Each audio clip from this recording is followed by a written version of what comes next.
जयगुरु Udayraj welcome कर YouTube channel Devraj live vision आपने केमती अच्छा मुझे भल आशा कर ठाकुर आपने भल थे भगवान समस्त मंगल करते आस गोटे नवलोक आज नवलोक जा कौटी गोटे जा विशेष सत्संग जा जो देखा श्रद्धे भाई बहुत सुंदर जाजन आपने केमता लगुच निश्चय कमेंट करते जनइबे डेरी करवानी जा कौटी की विशेष सत्संग देखा श्रद्धे भाई बहुत सुंदर जाजन आसत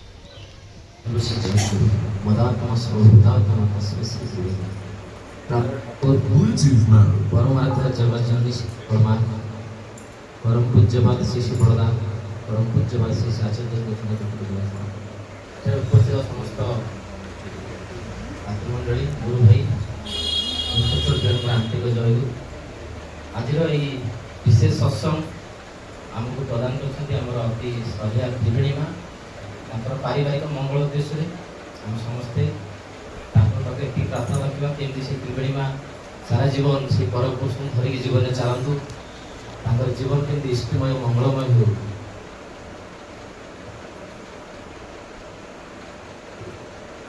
तो भाई मान जी शुणिली माँ अति खूब दिन हम ठाकुर को जीवन ग्रहण कर ग्रहण करने भितर ठाकुर सत्संग नवेदन आम अल्प बहुत ठाकुर को बुझार भल पाइबार भावटा सृष्टि जहाँफल आज ये सत्संग नवेदन आम मंगल प्रार्थना करूँ किंतु जेबे ठारू जो दिन ठारू माँ ये भावना सृष्टि जे मुझे सत्संग नवेदन करी से क्षण से समय परम पुरुष आशीर्वाद आपरे अच्छी परिवार निश्चित भाव अच्छी से कौन प्रकार द्वंद्व हबार ना किंतु आशीर्वाद तो सदा सर्वदा अच्छी आम तो आम मानकर कि प्रकार चलनी कि प्रकार चिंता कि प्रकार चरित्र और भाव नहीं निजक चलिया पड़ो ता भर मो परिवार को लेकिन जावाक पड़ो यहीटा हूँ प्रथम आम मान कर्तव्य आईटा को आम के दूर पालन करें आम जीवन अंत जीवन थिला पर्यंत जो पर्यंत मोर जीवन में मोर प्राण अच्छी से पर्यंत केते भल पाई प्रतिष्ठा ही मो जीवन एकमात्र लक्ष्य और सी जो भाव चाहती मुझे भाव में चली मो परिवार भितर केमती ठाकुर भावटा केमती प्रति भितर केमती सृष्टि कर पारि मो पिला भितर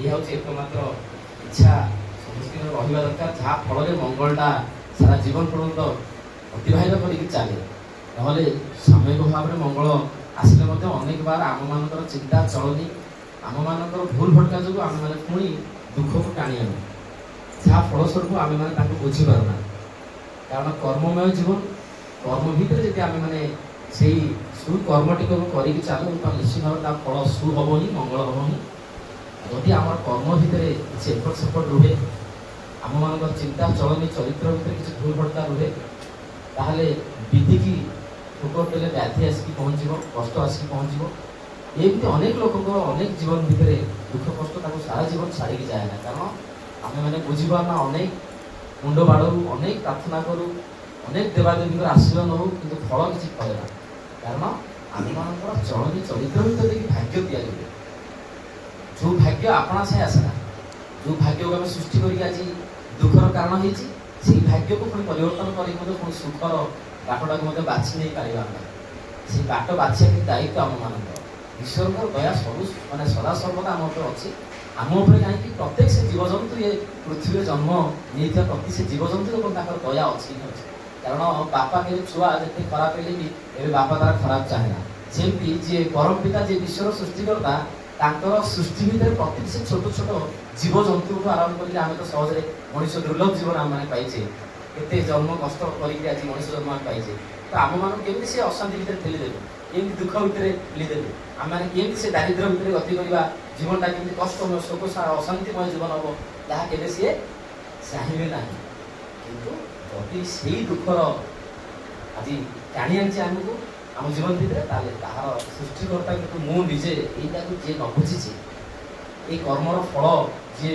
विषय न बुझी न जानी सी सारा जीवन निजक धिकार कर जिते देवादेवी अच्छे धिकार कर कारण जिते पूजा जहाँ कले जीवन शांति फेरिया संभव नहीं ठाकुर पाक आसला जना पड़े पूजार अर्थ हूँ विहित भाव अनुसरण कर पूज जाति आसी अनुसरण कर पूजा अर्थ नुह ଚରଣ ପୂଜା, ଚଳନ ପୂଜା।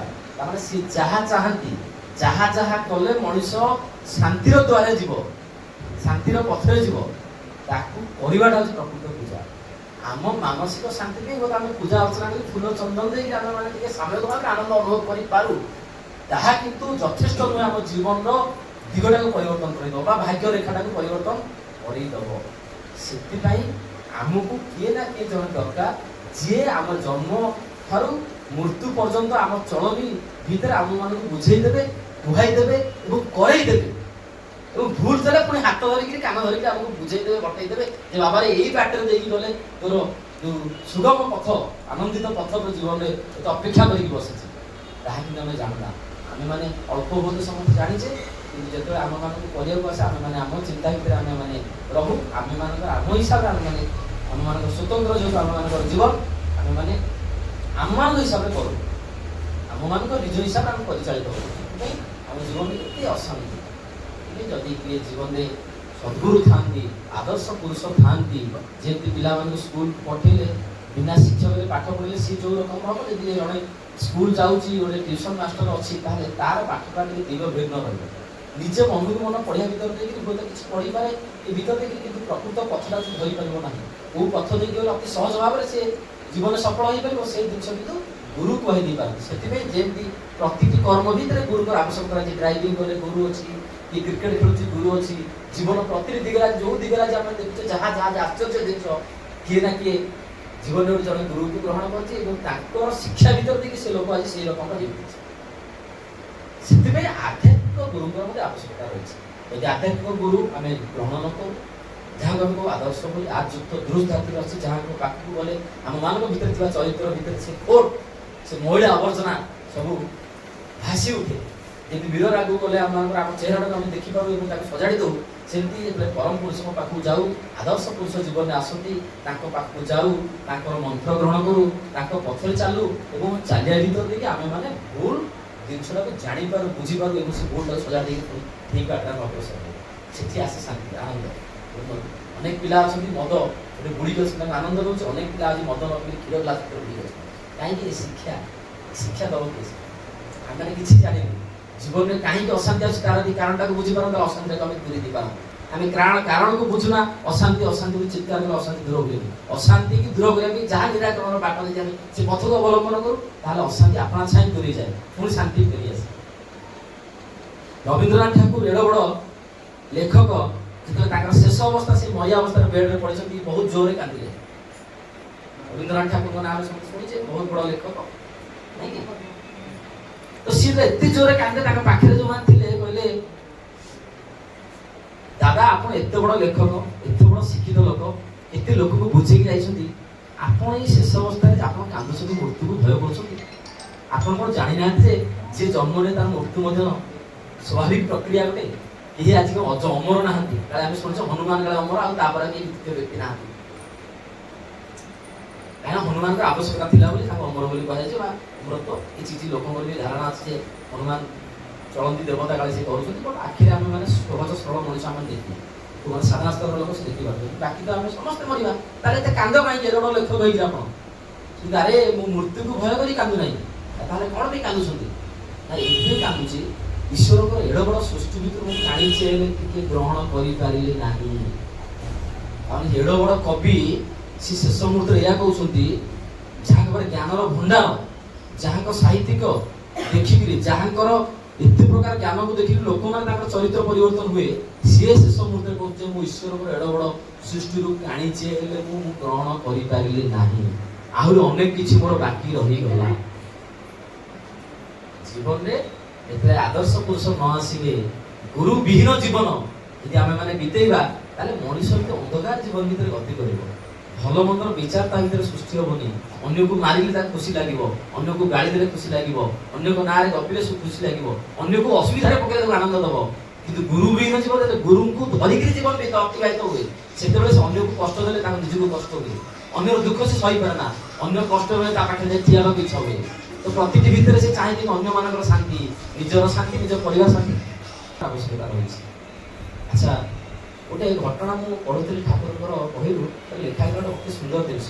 କାରଣ ବିନା ଗୁରୁତ୍ୱରେ ମାନେ ଗୁରୁ ବ୍ରହ୍ମା ଗୁରୁ ବିଷ୍ଣୁ ଗୁରୁଦେବ ମହେଶ୍ୱର ଆମେ କଥାରେ ଶୁଣିଛେ, ଆଲୋଚନା ଅନେକ ଜିନିଷ ଆମେ ଶୁଣିଛେ, ପାଠ ପଢ଼ାଠୁ ଆମେ ଶୁଣି ଆସୁଛେ, କିନ୍ତୁ ତାର ଅର୍ଥ ଆମେ ବୁଝୁ। ଗୁରୁ ହିଁ ବ୍ରହ୍ମା, ଗୁରୁ ହିଁ ବିଷ୍ଣୁ, ଗୁରୁ ହିଁ ମହେଶ୍ୱର ଆମେ ସବୁବେଳେ ଉଚ୍ଚାରଣ କରୁଛେ। ଯେତେବେଳେ ଗୁରୁଙ୍କର ଗ୍ରହଣ କରିବା ସମୟ ଆସେ ଆମେ କହୁ ମୋର ତ ଇଏ ଅଛନ୍ତି, ମୋର ତ ସିଏ ଅଛନ୍ତି, ମୋର ତ ଅମକ ଦେବତା ଅଛନ୍ତି, ଅଙ୍କେ ଦେବୀ ଅଛନ୍ତି। ତାହେଲେ ଆମେ ମଧ୍ୟ ବୁଝିପାରିଲେ ଯେ ଗୁରୁଙ୍କ ଭିତରେ ସବୁ ଦେବାଦେବୀଙ୍କର ସମାହାରରେ ପୁରୁଷୋତ୍ତମଙ୍କର ସୃଷ୍ଟି। ସବୁ ଗୁରୁଙ୍କୁ ଗ୍ରହଣ ନ କଲେ, ଗୁରୁଙ୍କୁ ପୂଜା ନ କଲେ କୌଣସି ଦେବାଦେବୀ ପୂଜା ପାଇବେ ନାହିଁ। ଗୁରୁଙ୍କୁ ବିନା ଛାଡ଼ିକି ଯୋଉ ଲୋକ ବଞ୍ଚେ ତା ଜୀବନ ଭୂତ ଯିବ, ଅନ୍ଧକାର ଯିବ। ଆମେ ଏ ଜିନିଷ ବୁଝୁନା। ଗୁରୁଙ୍କ କଥା ପଡ଼ିଲେ ଆମେ ମାନେ ନିଜର ବାହାନା, କାରଣ ଦୁଃଖଟା ତ ଭୋଗିଆ ନା, ଭୋଗ ହବ, କର୍ମଫଳ ଛାଡ଼ିବନି। ସେ କଷ୍ଟଟା ଭୋଗ କେମିତି କରିବା? ଆମ ମାନଙ୍କର ନିଜସ୍ୱ ଚିନ୍ତାଟାକୁ ଖଟେଇଲେ, ବିନା ଗୁରୁରେ ଗଲେ ସେଥିପାଇଁ ଜୀବନରେ ଅନେକ କଷ୍ଟ ଭୋଗିବା। ସେଟା ଅଛି ଲେଖା ହେଇକି। ଗୁରୁ ଆସିଲେ ଜୀବନରେ ସୁଖ ଫେରି ଆସିବ। ମଣିଷର ଭୋଗ କଟି ନାହିଁ, ସେଥିପାଇଁ ତାର ବିଭିନ୍ନ ପ୍ରକାର ଚିନ୍ତାଧାରା, ବିଭିନ୍ନ ପ୍ରକାର କଥାବାର୍ତ୍ତା ଦେଇକି ସେ କେମିତି କାଟିବ। ବିନା ଗୁରୁରେ କୌଣସି ପ୍ରକାର ଆଜିର ଜୀବନ ସାର୍ଥକ ହେଇନି। ଆପଣ ଯେତେ ଅବତାର ପୁରୁଷ ଆସନ୍ତୁ, ଯେ ଈଶ୍ୱର ସୃଷ୍ଟି କରୁଛନ୍ତି ଜଗତକୁ ଆସନ୍ତି, ସିଏ ମଧ୍ୟ ଜୀବନରେ ଗୁରୁ ଗ୍ରହଣ କରୁଛନ୍ତି। ସେଥିପାଇଁ ଆଜି ମା ଆଜି ଗୁରୁ ଗ୍ରହଣ କରୁଛନ୍ତି, ଆମେ ସମସ୍ତେ ଆଜି ଗୁରୁକୁ ଗ୍ରହଣ କରିଛେ। କିନ୍ତୁ ଗୁରୁକୁ ଗ୍ରହଣ ନ କଲା ପୂର୍ବରୁ ଆମମାନଙ୍କର ଜୀବନ କିନ୍ତୁ ଯୁକ୍ତ ହୁଏନି, ଏକ କେନ୍ଦ୍ରିକ ହୁଏନି, ତ ଫରକ ରୁହେ। ଯେତେବେଳେ ଗୁରୁଙ୍କ ଜୀବନରେ ଆମ ମାନେ ଆସନ୍ତି, ସେତେବେଳେ ଆମର ପୁନର୍ଜନ୍ମ ହୁଏ। ହୁଏତ ତା ପୂର୍ବରୁ ଆମେ 20, 25, 30 ବର୍ଷ, କାହାକୁ 50 ବର୍ଷ ହିସାବରେ ଆମେ ଜନ୍ମ ନେଇସାରିଛେ, କିନ୍ତୁ ପ୍ରକୃତ ଜନ୍ମ, ପୁନର୍ଜନ୍ମ ଯାହାକୁ କୁହାଯାଏ, ଗୁରୁଙ୍କ ସଂସ୍ପର୍ଶରେ ମଣିଷ ଆସେ। ଜୀବନରେ ଗୁରୁ ଯାହାଙ୍କର ନାହାନ୍ତି ସିଏ ଜୀବନରେ ବାଳକ ଆସେ, ଏବେ ଭୁଲ ବା ଠିକ ବାଟରେ ସେ ଯାଇପାରିବେ ନାହିଁ। ସେଥିପାଇଁ ପଢୁଥିଲି ଲେଖା ହେଇଥିଲା, ନାଲା କାଲା ହିଞ୍ଜଲ ସଫିର ପାନି হয়, जो पानी मोती भैया सो फिर पानी ना हो। बस नाला काला हिंजल सफिर पानी है, जो पानी मोती भैया सो फिर पानी ना हो। कौन था? नाली जल, कला जल, साधा जल, ताहाकू आपण जेते तापमात्रा पूरा कमेगी आप फ्रिज रखी, फ्रिजर रखी ताको आपण बरफ करिवे, जेते से लाइन टी कटिवो, तापमात्रा वृद्धि पाइबो, से नाली जल हो, कला जल हो, साधा जल हो, जेते प्रकार रंगीन जल हो, से पुणी पानी रे रूपांतरित हेइ जिवो। पुणी शेष रे कोन कहले, जो पानी मोती भैया सो फिर पानी ना हो। जो पानी किंतु मोती रे कन्वर्ट हे गेला, मोती रूपांतरित हे गेला, सी किंतु जीवन काल भीतर आउ पानी हबो नाही। सामुका समुद्र को अनेक सामुका पड़ी थाए, ताको हम गोइठा मारिकी चली जाऊ, आम पई अदरकारी जिंस अनेक पानी मध्ये समुद्र जीवा से होउची, जे मुंडरे आनी छिछि दो, से पानी मध्ये हमके एते दरकार नुहे। किंतु जेतरे से स्वार्थी नक्षत्र जल से समुद्र रे पड़े, और समुद्र पानी रे मिसी की रुहे, এবং সেই স্বার্থী নক্ষত্রর জল যেতবে সেই সাধারণ শামুকা যে আমাকে অদরকারি তার সহিত স্পর্শরে আসে, সেতেবেলে সে শামুকা আর সাধারণ শামুকা হইবে নাই। সে শামুকারে পড়িଥିବା সে স্বার্থী নক্ষত্রর জল মতে সে সাধারণ হইবে নাই, বা সে শামুকা যে পড়িଥିଲା সে শামুকা মতে সাধারণ হইবে নাই। সে পানি শামুকার টচ আসলা পরে সে রূপান্তরিত हुए মুক্ত আখণ্ডরে। তাকু কিন্তু আমি গোড়রে আড়াই দেই যাই পারনা, সে আমার সুন্দর বস্তু, চাহিদার বস্তু, তাকু নেইকি কেমতি হাতেরে পিন্ধিবা, গলারে পিন্ধিবা, তাকু মধ্যে সুসজ্জিত ভাবে সজেইকি কেমতি ଆମେ গ্রহণ করিবা, ଏହା ଆମ ମାନଙ୍କର ଚିନ୍ତାଧାରା। ସେଥି ମଣିଷ ସେ ପର୍ଯ୍ୟନ୍ତ ବ୍ୟର୍ଥ ଜୀବନ ଯାପନ କରେ, ମଣିଷ କାହାର ଚାହିଦାର ପାତ୍ର ହୁଏନି। କୋଉ ମଣିଷ ଆଜି ମଣିଷକୁ ଭଲ ପାଉନି? ଆମର ସାଙ୍ଗ ସାଥୀ ଭାଇ ବନ୍ଧୁ ଭିତରେ ଆମେ ଆଜି ବଞ୍ଚିଛେ, ଅନ୍ୟ ଲୋକ ଆମକୁ ଏତେ ଭଲ ଲାଗୁନାହାନ୍ତି, କାହିଁକି? ବ୍ୟର୍ଥ ଜୀବନ, ଆମ ପାଇଁ ସେ କିଛି କରୁନାହାନ୍ତି, ପରିବେଶରେ ତାଙ୍କର କିଛି ନାହିଁ, ତାଙ୍କ ନାଁ ନାହିଁ, ସେମାନେ ପରିବେଶର ମଙ୍ଗଳ ବି କାହାର କିଛି ଚିନ୍ତା ନାହିଁ, ସେଥିପାଇଁ ବ୍ୟର୍ଥ ଜୀବନ ଥାଏ। ଯେତେବେଳେ ଯେମିତି ସ୍ୱାତି ନକ୍ଷତ୍ର ଜଳ ପରି ଯେମିତି ମଣିଷ ସଂସ୍ପର୍ଶରେ ଆସେ ଯେମିତି ସାମୁକା ଭିତରେ ତାଙ୍କର ରୂପାନ୍ତରିତ ହୁଏ ମୁକ୍ତାରେ, ସେମିତି ଆମେମାନେ ଯେତେବେଳେ ସେଇ ପରମ ପୁରୁଷଙ୍କ ସହିତ, ସେଇ ଆଦର୍ଶ ପୁରୁଷଙ୍କ ସହିତ ତାଙ୍କ ସହିତ ଯେତେବେଳେ ମଣିଷ ଯୁକ୍ତ ହୁଏ, ସେଇ କ୍ଷଣୁ ସେ ଆଉ ସାଧାରଣ ମଣିଷ ହେଇକି ରୁହେ ନାହିଁ, ତାକୁ ପରଶ ମଣି ବୋଲି କୁହାଯାଏ। ପରଶ ମଣିଷର କାମ ହଉଛି ଯାହାକୁ ଛୁଇଁବ ସେ ଶୁଣାଏ। ସେମିତି ଠାକୁର ହଉଛନ୍ତି ଏକ ପ୍ରକାର ପରିସମଣି, ସିଏ ଯାହାକୁ ଛୁଅନ୍ତି କିନ୍ତୁ ସୁନା ହୁଅନ୍ତି, ସିଏ ଯାହାକୁ ଛୁଅନ୍ତି ସିଏ ସେଇ ପରସମଣିରେ ରୂପାନ୍ତରିତ ହୁଅନ୍ତି। ସେଥିପାଇଁ ଦେଖିବେ ଯେ ଠାକୁରଙ୍କ ପାଖକୁ ଯିଏ ଆସିଥିବେ, ପ୍ରଥମେ ସିଏ ଯାହା ଦେଖୁଥିବେ ଯାହା ଥିଲେ ସିଏ ତାଙ୍କ ଭିତରେ ଗୋଟେ ବିରାଟ ବଡ଼ ପରିବର୍ତ୍ତନ, ତାଙ୍କ କଥାରେ, ତାଙ୍କ ଚିନ୍ତାରେ, ତାଙ୍କ ହାବଭାବରେ, ତାଙ୍କ କ୍ୟାରେକ୍ଟରରେ ପରିବର୍ତ୍ତନ। ଏବଂ ସେମାନେ ଯାହାକୁ ଯାହାକୁ କହି ବୁଲିବେ ସେଇ ନାମ, କାରଣ ତାଙ୍କର କିଛି ଗୁଣବଳୀ ନାହିଁ। ସେ ଲୋକର ଗୁଣବଳୀ ହଉଛି ସେ ନାମର ଯୋଉ, ସେ ନାମ ହଉଛି ଠାକୁର ନିଜେ। ନାମ ହଉଛି କାରଣ ସ୍ୱରୂପ ସ୍ପନ୍ଦନାତ୍ମକ ପ୍ରତିଛବି। ସିଏ ହଉଛି ସେ ନାମ ହଉଛି ହାର୍ଟ। ଆମେ ଈଶ୍ୱରକୁ ଠାକୁରଙ୍କୁ ଆଜି ଦେଖିପାରୁନା, ଠାକୁର ଦେହ ତ୍ୟାଗ କରୁଛନ୍ତି, ସେ ନାମ ଭିତରେ ଜୀବନ୍ତ ଅଛନ୍ତି। ସେ ନାମ ନାମୀ ଅଭେଦ। ଯୋଉ ନାମୀକି ଦେଖିଥିଲେ ଆପଣ ଯାହା ପାଉଥିଲେ, ନାମ ଭିତରେ ମଧ୍ୟ ସେ ନିଜେ ବିଦ୍ୟମାନ। ଯେ ନାମକୁ ଉଚ୍ଚାରଣ କରେ, ଯେ ନାମଟାକୁ ଆଚରଣ କରେ, ଯେ ନାମକୁ ଉଚ୍ଚାରଣ ଭିତରେ ଦେଖି ଅନ୍ୟ ଭିତରେ ସଞ୍ଚାଳିତ କରିଦିଏ, ସିଏ ମଧ୍ୟ ସେଇ ପରଶ ମଣିପୁରୀ ପ୍ରତିଟି ବ୍ୟକ୍ତି ହେଇ ଉଠନ୍ତି। ସେଥିପାଇଁ ଯେ ଠାକୁରଙ୍କ ପାଖକୁ ଆସନ୍ତି, ଆସିବା ପୂର୍ବରୁ ତାଙ୍କର କ୍ୟାରେକ୍ଟର କ'ଣ ଥିଲା, 2 ବର୍ଷ 4 ବର୍ଷ 5 ବର୍ଷ 10 ବର୍ଷ ପରେ କ'ଣ କ୍ୟାରେକ୍ଟର ପରିବର୍ତ୍ତନ ହୁଏ। ମୁଁ ଗୋଟାଏ ଯୋଡ଼େ ଘଟଣା କହିବି ସମୟ ସଂକ୍ଷିପ୍ତ ଭିତରେ, ଜାଣିବି ମୁଁ କହିପାରିବି ମାନେ ତାରି ଭିତରେ ଯେତିକି ହବ। କିନ୍ତୁ ଭାବୁଛି ସେଇ ଘଟଣା ଭିତରେ ଦେଇକି ଅନେକ ଆଲୋଚନା ଭିତରେ ଦେଇକି ମୁଣ୍ଡରେ ପଶିବନି, ଏପଟେ କାନରେ ସେପଟେ ବାହାରିଯିବ। ଯଦି କୌଣସି ଗୋଟେ ଗଳ୍ପ କୁହାଯାଏ, ତାହେଲେ ଗଳ୍ପକୁ ଶୁଣିବାକୁ ଆମମାନଙ୍କୁ ଛୁଆବେଳୁ ଅଭ୍ୟାସ ଅଛି। ଆମ ବାପା ମା ଯେତେ ବଡ଼ ହେଇଗଲେ ମଧ୍ୟ ଛୁଆବେଳେ ଆମେ ଗପ ଶୁଣିଛେ। ମୁଁ ଭାବେ ଯେ ମୁଁ ଏଇ ଜାଗର ଭିତରେ ଦେଇକି ଗପ ଭିତରେ ଦେଇକି ଲୋକମାନେ ପସନ୍ଦ କରିବେ, କାରଣ ମୋର ସେଇ ଗୁଣାବଳୀ ନାହିଁ। ଅଳ୍ପ ବୟସ ଭିତରେ ଏତେ ମାନେ ତାତ୍ତ୍ୱିକ ଆଲୋଚନା ଭିତରେ ଦେଇକି ମୁଁ ଜାଣିନି, ମୁଁ କହିପାରିବି ନାହିଁ। ଯାହା ଠାକୁରଙ୍କର କଥା ଅଛି, ସେଇ ଠାକୁରଙ୍କର ଜୀବନ ଭିତରେ ଦେଇକି ଯେଉଁମାନେ ତାଙ୍କୁ ଗ୍ରହଣ କରିଛନ୍ତି, ଯାହା ଗ୍ରହଣ କରିବା ଭିତରେ ଦେଇକି କେମିତି ତାଙ୍କ ଜୀବନ ଆକାଶ ଛୁଆଁ ପରିବର୍ତ୍ତନ ହେଇଛି, ତାହା ଆମେ ଆଲୋଚନା କରିବା। ଜଣେ ନିରାପଦ ସାହା ବୋଲି ଜଣେ ଠାକୁରଙ୍କର ଯେ ରୀତି, ଯାହାଠାରୁ ଆମେ ନାମ ପ୍ରାପ୍ତ ହୁଏ।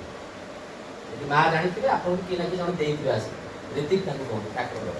ଠାକୁରଙ୍କ ନାମକୁ ଯେ କେହି ଦେଇପାରିବେ ନାହିଁ। କାଳେ ଶୁଣିଛି ଠାକୁରଙ୍କ ନାମଟାକୁ ସାଙ୍ଗେ ସାଙ୍ଗେ ସଞ୍ଚାରିତ, ମୁଣ୍ଡରେ ଚନ୍ଦନ ଭିତରେ ଦେଇକି ସଞ୍ଚାରିତ କରାଯାଏ। ଆମ ଭିତରେ ଥିବା 50 ଭାଗର ଗ୍ରହ ଦଶା କାଳେ ସାଙ୍ଗେ ସାଙ୍ଗେ ଖଣ୍ଡନ ହୁଏ। ଆଉ ବାକି ଯୋଉ 50 ଭାଗର ଯୋଉ ଗ୍ରହ ଦଶା, ତାକୁ ଆମ କର୍ମ ଭିତରେ ଦେଇକି ଆମର ଖଣ୍ଡନ କରିବାକୁ ପଡେ। ନହେଲେ ଖାଲି ଏମିତି ଭୂମି ଖାଲି ଛୁଇଁଦେଲେ ଯେମିତି ମନ୍ତ୍ର ଭଳିଆ, ତାର ତ ଜୀବନରେ ଆଉ କିଛି ରହନ୍ତାନି, ଅସୁବିଧା ଅନାଟ। ମଣିଷ ଯାହା ନାହିଁ ତା କହନ୍ତା, ଖାଲି ଛୁଇଁଦେଲେ ତାର ଜୀବନ ପରିବର୍ତ୍ତନ ନା। ମଣିଷକୁ ଅଭାବ ଅନାଟନ ଧରିଲେ ମଣିଷ ଈଶ୍ୱରକୁ ଖୋଜିବ। ସେଥିପାଇଁ ଜୀବନରେ ଅଭାବଟା ରହିବା ମଧ୍ୟ କିଛି ମାତ୍ରାରେ ଥିବ। ସାରା ଜୀବନ ଯଦି ଅଭାବରେ ରହୁଛି, ତାହେଲେ ପରିବାର ଭିତରେ କିଛି ଫାଙ୍କ ରହିଛି। ଯାହା ଈଶ୍ୱର ଚାହାନ୍ତି ସେଇ ପଥରେ ନାହିଁ, ଏଇଟାକୁ ବୁଝିବାକୁ ପଡ଼ିବ। ତ କଷ୍ଟ ଈଶ୍ୱର ସେତିକି ଦେବେ ଯେତିକି ଆମେ ସହିପାରିବା। ତାଠୁ ଆହୁରି ସହ୍ୟ କଷ୍ଟ କରଉଛି, ତାହେଲେ ଆମମାନଙ୍କର ପରିବାର କିଛି ଫାଙ୍କ ରହିଛି, ଏହା ବୁଝିବାକୁ ପଡ଼ିବ। ତ ନିରାପଦ ସାହା, ଅନେକ ଲୋକ ଆଲୋଚନା ବସୁଛନ୍ତି, ଠାକୁର ବସୁଛନ୍ତି ସେ ସମୟରେ। ନିରାପଦ ସାହା ଆସିଲେ କହିଲେ, ଠାକୁର ଗୋଟେ ପ୍ରଶ୍ନ ଅଛି। ଠାକୁର କହିଲେ, ଠାକୁର ଅନୁକୂଳ ଚନ୍ଦ୍ର, ଠାକୁର କହିଲେ କ'ଣ କହ? ଆଉ ଠାକୁର, ମୁଁ ଯାଇଥିଲି ଘର ଘର ବୁଲି, ଲୋକମାନେ କେମିତି ଆପଣଙ୍କ ପଥରେ ପଥିକ ହେବେ, ଲୋକମାନେ କେମିତି ଆପଣଙ୍କ ସଂସ୍ପର୍ଶରେ ଆସି ତାଙ୍କ ଜୀବନ ପରିବର୍ତ୍ତନ ହେବ, ଯେମିତି ଅନ୍ୟମାନଙ୍କ ଲୋକ ଅନେକ ଲୋକମାନଙ୍କର ଜୀବନ ପରିବର୍ତ୍ତନ ହେଇଛି। ମୁଁ ଯାଇଥିଲି ଭିତରେ ଲୋକମାନଙ୍କୁ ଆପଣଙ୍କ କଥା ବୁଝିବା ଭିତରେ, ଯାଜନ ଯାକୁ ଆମେ କହୁଛେ, ଠାକୁରଙ୍କ ଲୋକଙ୍କୁ କହିକିରି ତାଙ୍କର ଠାକୁର ଯାହା ଚାହିଁଛନ୍ତି ସେଇ ଲୋକମାନଙ୍କୁ ସେଇ ରକମର କରି ତୋଳିବା ପାଇଁ, ବା ଯାହା ପ୍ରକ୍ରିୟା ଯୋଉ ବୁଝିବାର ପ୍ରକ୍ରିୟା, ତାକୁ ଯାଜନ କୁହାଯାଏ। ତ ମୁଁ ସେ ଲୋକମାନଙ୍କୁ ଯେତେବେଳେ ଯାଜନ କଲି, ସେମାନେ ମୋତେ ପଚାରିଲେ ଯେ ଅନେକ ଦେବାଦେବୀ ଜଗତକୁ ଆସୁଛନ୍ତି ସନାତନ ଧର୍ମ, ସମସ୍ତଙ୍କର ଆମେ କିଛି ନା କିଛି ମିରାକିଲ୍ ଦେଖିଛୁ, ଆଶ୍ଚର୍ଯ୍ୟ କୁମୁଦ କିମ୍ବା କାହାର। ଆପଣଙ୍କ ଠାକୁରଙ୍କର ତ କାହିଁ ବିଶେଷ କିଛି ଭାବେ ଆଶ୍ଚର୍ଯ୍ୟ ଦେଖିଲି। ତ ଆପଣ ଟିକେ, ମୁଁ ବି ଜାଣିପାରିଲିନି, କାରଣ ମୁଁ ତ ସେଇ ବର୍ଷେ 2 ବର୍ଷ ପୁରା ଠାକୁରଙ୍କ ଦୀକ୍ଷା ଦେଇଛି, ମୁଁ ତ ବିଶେଷ କିଛି ଆଉ କହିପାରିଲିନି। ମୁଁ ସେଠୁ ବୁଝିବା ଫେରି ଆସିଲି, ମୁଁ କହିଲି ପରେ ବୁଝିକି ଆସି କହୁଛି। ତ ଆପଣ କହୁଛି ଆକ୍ଚୁଆଲି ଆପଣଙ୍କୁ ଧରିଲେ ଆଶ୍ଚର୍ଯ୍ୟ କ'ଣ, ଆପଣଙ୍କର ଆଶ୍ଚର୍ଯ୍ୟ କ'ଣ? Miracle, what is the miracle? ତାକୁ କହିଲେ you are the miracle। ତାଙ୍କୁ କହିଲେ you are the miracle, ତୁମେ ହଉଛ ଗୋଟେ ଆଶ୍ଚର୍ଯ୍ୟ, ବା ତୁ ଗୋଟେ ଆଶ୍ଚର୍ଯ୍ୟ। ସିଏ ବୁଝିପାରିଲେ ଗୋଟେ ସାଧାରଣ ଗୋଟେ ଟ୍ରକ୍ ଡ୍ରାଇଭର ଥିଲା, ଯୋଉ ଡ୍ରାଇଭରକୁ ଆଣିକି ଠାକୁର ଗୋଟେ ରୀତିକର ଆସନରେ ବସେଇଲେ। ମୁଁ ଗୋଟେ ମାନେ ଆଶ୍ଚର୍ଯ୍ୟ, ମୁଁ ଗୋଟେ ମିରାକିଲ୍। ଠାକୁର କହିଲେ ବୁଝିପାରିଲିନି ମୁଁ। ଠାକୁରଙ୍କୁ ସେ କହିଲା, ଠାକୁର ବୁଝିପାରିଲିନି ମୁଁ କ'ଣ ମିରାକିଲ୍? ନାରେ ଅନେକ ଲୋକ ବସୁଛନ୍ତି, ଯଦି ପଚାରିଲୁ ତାହେଲେ ମୋତେ କହ ତୁ କେମିତି ମିରାକିଲ୍। ତୋର 2 ବର୍ଷ ତଳର ଟିକେ ତ ଘଟଣାଟା ଦେବି, ଯୋଉଟା ମୁଁ ଆପଣଙ୍କ ଆଗରେ କହୁଛି। ତ ଆମେ ମାନେ ପ୍ରାୟ ଯେତେବେଳେ ଶୁଣିଛେ, ଆମେ ଶୁଣିଛେ ଯେ ଠାକୁର ଆସିଲେ, ଠାକୁର କହିଲେ ଠାକୁର ଆପଣଙ୍କୁ ଧରି ପରିବର୍ତ୍ତନ ନା ମିରାକିଲ୍ କ'ଣ ନା ତୁଇଟା ଯେ ଆମର ମିରାକିଲ୍, ଏତିକି ଆମେ ଶୁଣିଛେ। ତାପର ଘଟଣା ଗୁଡ଼ାକ ବିଶେଷ କିଛି ଭାଇ ଜାଣିଥିବେ, ତାପର ଘଟଣାଟା ମୁଁ କହୁଛି। ତ ସେ ନିରାପଦ ସାହା 2 ବର୍ଷ ପୂର୍ବରୁ ଡ୍ରାଇଭର ଥିଲେ। ସେ ଅନେକ ଦିନ ଡ୍ରାଇଭର, ପୁରା ପାରଙ୍ଗମ ଡ୍ରାଇଭର, ଟ୍ରକ୍ ଚଲାଉଥିଲେ। ମଦରେ ପୁରା ବୁଡ଼ିକି ରହିବେ, ମଦ ନ ପିଇଲେ ସେ ଡ୍ରାଇଭିଂ କରିପାରିବେ, ଏମିତି ଅଭ୍ୟାସ ଥିଲେ। ସାଧା ଭାବରେ ଚଳିପାରିବେ। ଆମେ ମାନେ ମଦ ପିଇଲେ ବାଳ ଚଳା ହେଇଯା, ଆମେ ସାଧାରେ ଚଲେଇବା, ମୁଣ୍ଡ କାମ କରିବନି। କିନ୍ତୁ ସିଏ ମଦ ନ ପିଇଲେ ଚଳିବେ। ସବୁବେଳେ ତାଙ୍କ ମାଲିକ ବୁଝେଇ, ଭାବରେ ମାଲ ଏତେ ପିଇନା, କୋଉଦିନ ଭଲ ମଦ ଅଛି, କାହାପରେ ଗାଡ଼ି ଚଢ଼ିଯିବ, କ'ଣ ହେବ, ଅସୁବିଧା ହେବ, ଦୁର୍ଘଟଣା ହେବ, ମଦ ପିଇନା। ସିଏ ସବୁବେଳେ କୁହେ ଯେ ଆପଣ ବ୍ୟସ୍ତ ହୁଅନ୍ତି, ଆଜି ପର୍ଯ୍ୟନ୍ତ ମୁଁ ଏତେ ଦିନ ଆପଣଙ୍କ ପୁରୁଣା ଡ୍ରାଇଭର କେବେ ହଇରାଣ କରିଛି ନା ନାହିଁ। ଏହା କହିକି ତା ମାଲିକକୁ ବୁଝେଇ ଦିଏ। ତାହା ମଧ୍ୟ ଭଲ, କେବେ ବି ସେ ଆପଣ ଅସୁବିଧା କରିବେ, ନହେଲେ ମଦ ପିଇକି ଯାଏ। ସବୁଠୁ ଖରାପ ଗୁଣ ସେ ଲୋକ ରହୁଛି, ସକାଳୁ ଯେତେବେଳେ ଯିବ ମାଲଟା ପିଇକି ଯାଇଥିବ, ସେତେବେଳେ ନିଶା ବିଶେଷ ହେଇନଥିବ, ଟିକେ ନିଶା ଚଳିବ, ଗାଡ଼ି ଫାଡ଼ି ଚଳିବ, ଫେରିବ ଆହୁରି ଟାଙ୍କା ପିଇକି ଆସିବ, ଟଳମଳ ହେଇଥିଲା ଆସିବ, ସ୍ତ୍ରୀ କି ବାଡ଼େଇ ବାଡ଼େଇ ଜୀବନ ଯାଇ ସ୍ତ୍ରୀ ଏମିତି ସବୁବେଳେ ସ୍ତ୍ରୀ କି ମାଡ଼, ମାନେ ପ୍ରତ୍ୟେକ ଦିନ ଘରେ ରହିଲା ମାନେ ମାଡ଼, ଘରକୁ ଫେରିଲା ମାନେ ମାଡ଼, ସ୍ତ୍ରୀର ଖାଲି ଥରହର ସେ ଘରକୁ ପଶିବ, କେମିତି ସେ ଆସିକି ବାବୁ ଖାଇକି ଶୋଇପଡ଼ିବ। ଏଇ ପ୍ରକାର ଚରିତ୍ର ବ୍ୟକ୍ତି ସେ ଥିଲେ। ସମୟ ସବୁବେଳେ ବଡ଼ ନଥାଏ। ଏମିତି କିଛି ଦିନ ବିତିଗଲା ପରେ ମାଲିକ କଥା ମାନିଲେ, ଦିନେ ଅତ୍ୟଧିକ ମାତ୍ରାର ଟିକେ ଡୋଜ୍ ଅଧିକା ହେଇଛି। ସାଙ୍ଗସାଥି ଭିତରେ ବସି ବସି ଅଧିକ ମାତ୍ରାରେ ଯେତିକି ମୋର କଣ୍ଟ୍ରୋଲ ତାଠୁ ଅଧିକା ଭିତରେ ମୋର କଣ୍ଟ୍ରୋଲ ହେଇଛି। ତ ସେଥିରେ ପିଇ ଦେଇଛନ୍ତି ଅତ୍ୟଧିକ, ଗାଡ଼ିର ଟିକେ ଇମ୍ବାଲାନ୍ସ ହେଇଯାଇଛି, ଯାହାଫଳରେ ଜଣକୁ ଲୋକକୁ ଚଢ଼େଇକି ମାରିଦେଲେ। ସେ ଚଢ଼େଇକି ମାରିଦେଲେ, ସେ ଏରିଆରେ ଥିବା ଲୋକ ସେ ଗାଡ଼ିକି ସବୁ ଘେରିଗଲେ। ଗାଡ଼ିକି ଘେରିକିରି ଆଙ୍କୁ ବାଡ଼େଇକି ପୁରା ତମ ଲହୁଲୁହାଣ କଲେ, ରକ୍ତାକ୍ତ ପୁରା କଲେ, ଗାଡ଼ିଟାକୁ ଭାଙ୍ଗିକି ଚୁରମାର କରିଦେଲେ ପୁରା। ତ ସେ ଏରିଆର ପାଖରେ ଥିବା ଫାଣ୍ଡି ଖବର ପାଇକି ଆସିଲେ ଏବଂ ଆଙ୍କୁ ସେ ଲୋକମାନଙ୍କ ମୁଖରୁ ବଞ୍ଚେଇଲେ। ସେ ଅଧା ଦରମ ଲାଗିଯାଇଛନ୍ତି, ତାକୁ ନେଇକି ଥାନାରେ ରଖିଲେ ଏବଂ କୋର୍ଟ ଫରୱାର୍ଡ ହେଲେ। କୋର୍ଟ ଫରୱାର୍ଡ ହେଲା ପରେ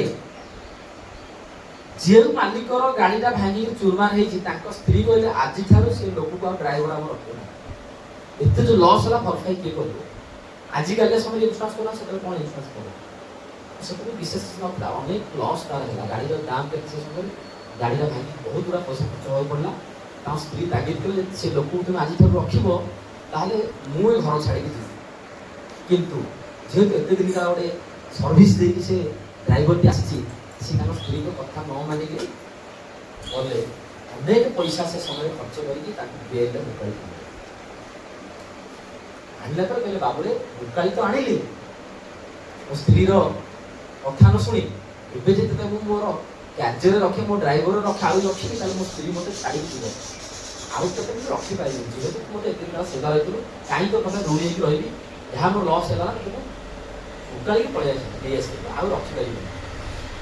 ଇଏ ଭାବିଲେ ନିକି ଯୋଉଠି କିଛି ଧାନ ଫୁଟିବ, ମୋତେ ବିଦ୍ୟା ଜଣା ଅଛି, ଡ୍ରାଇଭିଂ ବିଦ୍ୟା, ମୁଁ ଯାଇ କୋଉଠି ନା କୋଉଠି କୋଉ ମାଲିକ ପାଖରେ ଚଳେଇ ଦେଇପାରିବି। କିନ୍ତୁ ଏ କଥାଟା ଏତେ ପ୍ରଚାର ହେଇଯାଇଥିଲା, ସବୁ ମାଲିକ ସଂଘଙ୍କ କାମରେ ପଡ଼ିସାରିଥିଲା। ଯୋଉଠିକି ଗଲେ ଚାକିରି ନା କୋଉଠି ଚାକିରି ମିଳିଲା ନାହିଁ। ଯାହା ଯେତେ ସଞ୍ଚିତ ଧନ ଥିଲା ଘରେ ବସିକି ପୁରା ରାତି ଦିନ ମାଲ ପିଇକି ସ୍ତ୍ରୀକି ବାଡ଼େଇ ମାଲ ବାହାର କରିକି ଏଇ ରକମ ଯେମିତି ବାଡ଼େଇ ବାଡ଼େଇ ବାଡ଼େଇ ବାଡ଼େଇ ମାଲ ପିଇକି ଘରେ ବସିକି ପୁରା ପଇସା ସରି ଆସିଲା। ମୁଣ୍ଡକୁ ପୋକ କାମୁଡ଼ା, ପୁଣି ଚଳିବ କେମିତି ଘର, ଏତିକ ଥିଲା।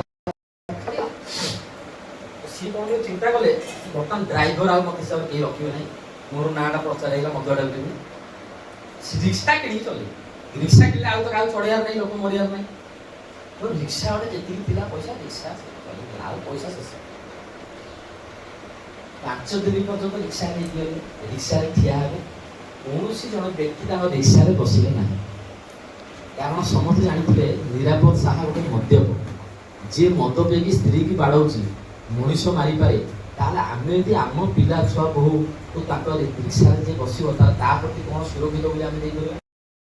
ମୋତେ ଅସୁରକ୍ଷିତ ଏହା ଭାବିକି ତା ରିକ୍ସାରେ ଯିଏ ବସିବ, ଅନ୍ୟମାନେ ରିକ୍ସା ଯିଏ ତା ରିକ୍ସାରେ ଯିଏ ବସିବ। 5 ଦିନ ଗଲା।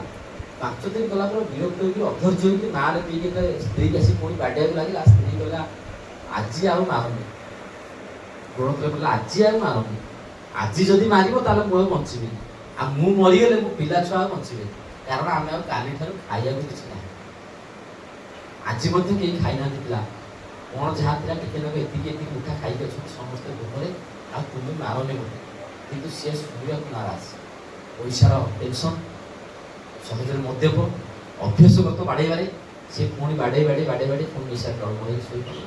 ସକାଳୁ ନିଶା ସରିଲା ପରେ ପୁଣି ବାହାରିଲା ବେଳକୁ ଛୋଟ ଝିଅଟି ଦୌଡ଼ି ଯାଇଗଲା, ବାବା ତୁମେ ଆସିଲା ବେଳକୁ ମୋ ପାଇଁ ଖାଇବାକୁ ନେଇକି ଆସିବ, ଯଦି ଆଜି ଖାଇବାକୁ ନ ଆଣ ତାହେଲେ ମୁଁ ଆଉ ବଞ୍ଚିବିନି, ଯଦି ଆଜି ଖାଇବାକୁ ନ ଆଣ ମୁଁ ଆଉ ବଞ୍ଚିବିନି। ଏହା ଶୁଣିକି ତା ଆଖିରୁ ଲୁହ ଗଳି ପଡ଼ିଲା।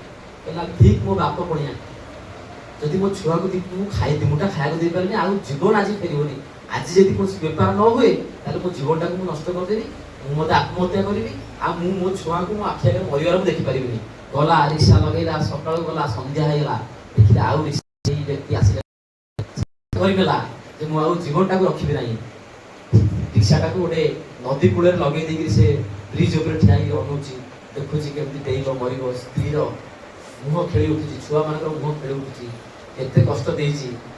ଆଜି କିନ୍ତୁ ଆଉ ଜୀବନ ରହିବନି, ଆଗକୁ ଛୁଆଙ୍କୁ ଦେଖିପାରିବିନି, ସ୍ତ୍ରୀକି ଦେଖିପାରିବିନି, ଜୀବନଟା ମୋର ନଷ୍ଟ ହେଇଯିବ। ଏହା ଭାବିକିରି ଆଖି ଲୁହ ଗଳି ପଡୁଛି। ଏବେ ଡେଇଁବାକୁ ଯାଉଛି, ସାଙ୍ଗେ ସାଙ୍ଗେ ଶବ୍ଦ ଆସୁଛି, ଭାଇ ଅମୁକ ଜାଗାକୁ ଗୋଟେ ଯିବ କିନ୍ତୁ ରାତି ହବ। ସେ କହିଲା ସାଙ୍ଗେ ସାଙ୍ଗେ ଲୁହ ପୋଛି ଦେଇକି କହିଲା କୋଉଠିକି ନା ଟିକେ ଦୂର ଯିବାକୁ ହବ, ଫେରୁ ଫେରୁ ଅନେକ ରାତି ହେଇପାରେ, 12ଟାରୁ କମ ହବନି। ନା ଆଜ୍ଞା ମୁଁ ଯିବି, ପଇସା କେତେ ଦେବେ? ନା ତୋର ଭଡ଼ା 6 ହଉଛି, ଏତେ 12 ଟଙ୍କା ଦେବି। 12 ଟଙ୍କା ମାନେ ସେ ସମୟ ଶୁଣିକି ଖୁସି ହେଇଗଲା, ବସିଲା, ଚାଲିଲା। ପୁରା 12ଟା ଛାଡ଼ି ଗୋଟେ ହଉ ଆଟଲିଷ୍ଟ 12 ଟଙ୍କା ମିଳିବ ଖାଇବାକୁ କାଟିଲେ। ବସିଲା, ରିକ୍ସା ଲଗେଇଦେଲା, ସେଠି ଠାକୁରଙ୍କର ସତ୍ସଙ୍ଗ ହଉଥିଲା, ଆଲୋଚନା ଚାଲିଛି, ସବୁ ଭଜନ କୀର୍ତ୍ତନ ସରିଲା। ସେ ଶୁଣୁଛି, କିଛି ନାହିଁ, ସେ ଜାଣି ଠାକୁରଙ୍କୁ ଯୋଉ ବ୍ୟକ୍ତି ଡାକି ନେଇଥିଲେ ସେ ଜଣେ ବ୍ୟକ୍ତି।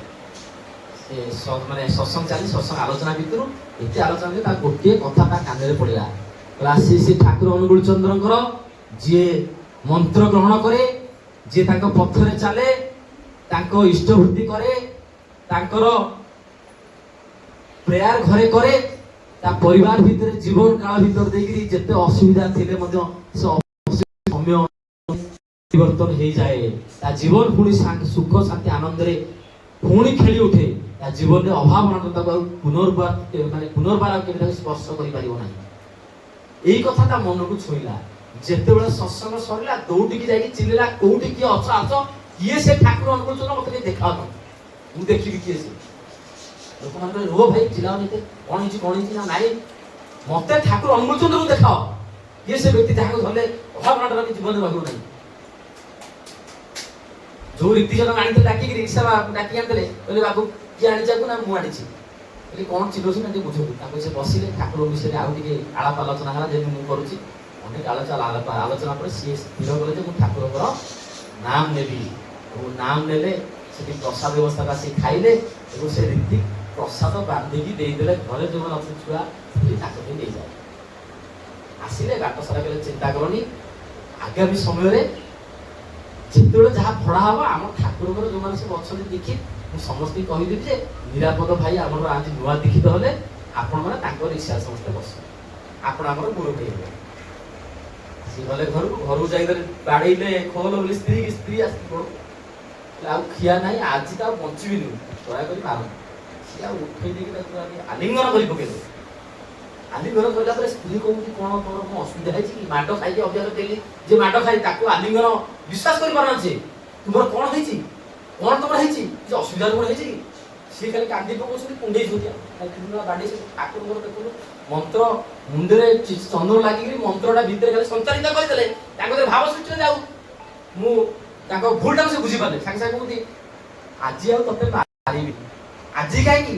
ଆଜିଠାରୁ ଜୀବନ ତ ଦେହରେ ମୁଁ ହାତ ଦେବି ନାହିଁ, ତତେ ସ୍ପର୍ଶ କରିବି ନାହିଁ, ଆଜିଠାରୁ ମଦ ମଧ୍ୟ ମୁଁ ପିଇବି ନାହିଁ। ତୁମର କଣ ହେଇଛି? କଣ ତମ ମୁଣ୍ଡ ଫୁଣ୍ଡ ଖରାପ ହେଇଛି ନା କଣ? ନାଇଁ, ଆଜି ଯାଇଥିଲି ଗୋଟେ ଲୋକକୁ, ଏତେ ଦିନ ପରେ ଭଡ଼ା ମିଳିଲା, ଠାକୁର ଅନୁକୂଳ ଚନ୍ଦ୍ର ବିଷୟରେ ଶୁଣିଲି, ତାଙ୍କର ନାମ ନେଇକିରି ଆଜି ଏଇ ପ୍ରତିଜ୍ଞା ମୁଁ କରିଛି ଯେ ଆଜିଠାରୁ ମୁଁ ସ୍ତ୍ରୀ କି ବାଡ଼େଇବିନି, ସ୍ତ୍ରୀ ହଉଛି ଘରର ଲକ୍ଷ୍ମୀ। ସ୍ତ୍ରୀ ଖୁସି ହେଇଗଲା, ଖାଇବାକୁ ବାଢ଼ାବାଢ଼ି ହେଇଗଲା, ସମସ୍ତେ ଖାଇଦେଲେ। ତାପରଠାରୁ ପ୍ରତିଦିନ ହିସାବରେ ଏମିତି ରିକ୍ସା ଭଡ଼ା ଚାଲିଲା ଠାକୁରଙ୍କର। ଯାହା ଇନକମ୍ ନଥିଲା ଆସ୍ତେ ଆସ୍ତେ ଇନକମ୍ ହେବା ଆରମ୍ଭ ହେଲା। ଠାକୁର ରଖେଇ ପକେଇଲେ 3 ମାସ ପରେ, କହିଲେ ସେ ନିରାପଦ ଭାଇକି ଡାକ। କଣ ନିରାପଦ ଭାଇ, ଆପଣ ରୀତିକ ହେଇଯାଆନ୍ତୁ ନା, ଠାକୁର ଗୋଟେ ସାଧାରଣ ବ୍ୟକ୍ତି, ରୀତିକର କେତେ ମାନେ ଗୁଣ, କେତେ ଚରିତ୍ର। ମୁଁ ତ ସାଧାରଣ ଗୋଟେ ମଦ୍ୟପ ଥିଲି, ବର୍ତ୍ତମାନ ମଦ ଛାଡ଼ିକି ସାଧାରଣ ଲୋକ। ମତେ ନା ହଁ ମୋର ବିଶ୍ୱାସ, ତୁ ପାରିବୁ, ରୀତିକର ପାଞ୍ଜା ନେଇଯା, ଘର ଘର ବୁଲ, ଦିନ ତମା ବିଶା ଖଟେଇବୁ, ଯାହା ରୋଜଗାର ହବ। ସନ୍ଧ୍ୟା ହେଲା ମାନେ ଘର ଘର ବୁଲିକିରି ଯାହା ବିଧାନ ଦିଆଅଛି ଲୋକମାନେ କେମିତି ତୋର ଯେମିତି ପରିବର୍ତ୍ତନ ହେଲା, ଲୋକମାନଙ୍କୁ ସେମିତି କହିବୁ। ଠାକୁରଙ୍କୁ କଣ ଇଏ ଷ୍ଟୋରି କହୁଛି, ଠାକୁର ଆପଣଙ୍କ ମିରାକିଲ କଣ ଏ ଷ୍ଟୋରିଟି କହୁଛି। ଆଉ ଏମିତି ବୁଲୁ ବୁଲୁ ବୁଲୁ ବୁଲୁ ସେ ଠାକୁରଙ୍କୁ କହୁଛି ଷ୍ଟୋରି ଭିତରେ, ଠାକୁର ଏବେ କିଛି ଦିନ ବିତିଗଲାଣି, ବହୁତ ଦିନ ବିତିଗଲାଣି, ମୁଁ ଖୁବ୍ ପଇସା ଆସୁଛି ମୋ ପାଖକୁ ମୋ ରିକ୍ସା ଭଡ଼ାରେ, କିନ୍ତୁ ସବୁ ଆଶ୍ଚର୍ଯ୍ୟର କଥା ଯେ ଘର ଘର ବୁଲିକି ଆପଣଙ୍କ ବିଷୟରେ କହୁଛି ମୋ ଠାକୁର ଯଦି ଈଶ୍ୱର, ମୋ ଠାକୁରଙ୍କୁ ଜୀବନରେ ଧରିଲେ ମଣିଷର ଜୀବନ ପରିବର୍ତ୍ତନ ହେଇଯାଇପାରେ, ତାର ଅସଜଡ଼ା ଜୀବନ ପୁଣି ଶୃଙ୍ଖଳିତ ହୋଇ ଉଠେ, ତା ଭିତରେ ପରିବାର ଭିତରେ ବହୁତ ଶାନ୍ତି ଫେରିଆସେ। ଲୋକଙ୍କ ପାଖକୁ ଯାଉଛି, ତାଙ୍କୁ ବୁଝଉଛି, ଲୋକମାନେ ଆପଣଙ୍କର ନାମ ନେଇକି କରୁଛନ୍ତି, ତାଙ୍କ ଜୀବନରେ ପ୍ରାପ୍ତ ହୋଇକି ତାଙ୍କ ଜୀବନରେ ପରିବର୍ତ୍ତନ ହଉଛି। ସେମାନେ ମତେ ବର୍ତ୍ତମାନ ଭଗବାନ କହିବା ଆରମ୍ଭ କରିସାରିଲେଣି। ମୁଁ ତାଙ୍କୁ ଯେତେ ମନା କଲି ମୁଁ କିଛି ନୁହଁ, ମୋ ଠାକୁର ଯଦି ଭଗବାନ, ସେମାନେ କିନ୍ତୁ ବୁଝିବାକୁ ନାରାଜ। କିଏ ମତେ ଦେବତା କହିଲାଣି ତ କିଏ ଭଗବାନ କହିଲାଣି, କିଏ ମତେ ଖୁସିରେ 50 ଟଙ୍କା ଆରମ୍ଭ କରିକି ବେଳେବେଳେ 70, 80, 100 ଟଙ୍କା ପର୍ଯ୍ୟନ୍ତ ମୋ ରିସାର୍ଜ ଯଦି ଏତିକି ନଉଛି, ମତେ ଏଇ ଠାକୁର ଆପଣଙ୍କ କଥା କହିବା ଯଦି ମୋ ପଇସା ପକେଟରେ ଗୁଞ୍ଜି ଦେଇ ଯାଉଛି।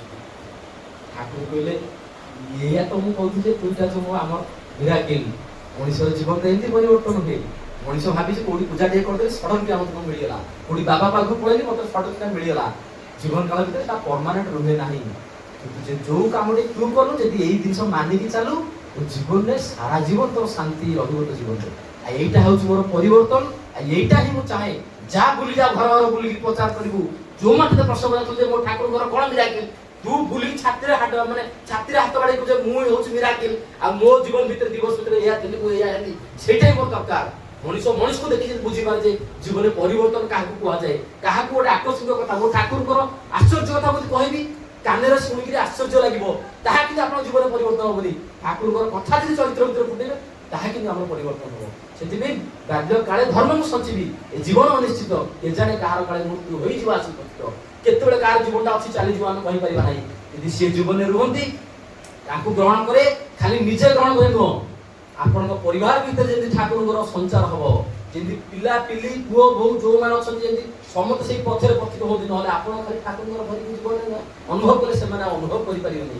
ଜୀବନରେ ଲାଭ କିଛି ନାହିଁ। ମତେ ଏଇ ଜୀବନରେ ଠକିଦେଲୁ, ତୋର ସନ୍ତାନ ସନ୍ତତିଙ୍କ ଭିତରେ ମୋର ଭାବଧାରାଟାକୁ ତୁ ଢୁକେଇ ନଦେଲୁ। ସେଥିପାଇଁ ନିଜେ ପରିବର୍ତ୍ତନ ସହିତ ପରିବାର ଭିତରେ ପରିବେଶ ଭିତରେ କେମିତି ଆପଣ ଆଜି ଏକା ଅଛନ୍ତି, ଏକୁ କେମିତି 10 ଜଣ ଯଦି ଆସିବେ ଆପଣ କରିପାରିବେ ନାହିଁ, ଭାଇମାନେ କରିପାରିବେ। ଭାଇମାନଙ୍କୁ ଡାକିବେ, ତାଙ୍କୁ ବସେଇବେ, ଏ ଆଲୋଚନା ଭିତରେ ଦେଇକି ତାଙ୍କ ଜୀବନ ଯଦି ଭଲ ଲାଗିଲା ସେମାନେ ଗୁରୁ ଗ୍ରହଣ କରିକି ଚାଲନ୍ତି। ଏଇଠି 1 ରୁ 10ଟା ହେଲା ମାନେ ସତ୍ସଙ୍ଗ ଆରମ୍ଭ ହବ। ଏଇ ତ ଜୀବନ ପରିବର୍ତ୍ତନ, ଆଉ କଣ। ଆଉ ବିଶେଷ କିଛି କହିବିନି। ପୁଣି ଏଇ ତ୍ରିବେଣୀ ମା ଠିକ ଅଛି, ତ୍ରିବେଣୀ ମା ତ୍ରିବେଣୀ ମାଙ୍କର ଜୀବନ କେମିତି ସେଇ ମଙ୍ଗଳମୟ ହଉଠୁ, ସାରା ଜୀବନ ଠାକୁରଙ୍କୁ ଧରିକି ଚାଲନ୍ତୁ, ଆହୁରି ଉତ୍ତର ଉନ୍ନତି ହଉ, ଯେମିତି ଠାକୁରଙ୍କର ପ୍ରତିଷ୍ଠା ହବ, ଯେମିତି ଅନେକ ଲୋକ ଠାକୁରଙ୍କ କଥା ଜାଣିବେ। ଆପଣଙ୍କର ବୟସ ଥାଉ ଥାଉ ଅନେକ ଜିନିଷ କରିଦେଇ ଯାଆନ୍ତୁ। ଠାକୁରଙ୍କ ଶକ୍ତି ଅଛି ନି, ଭାଇମାନେ ମଧ୍ୟ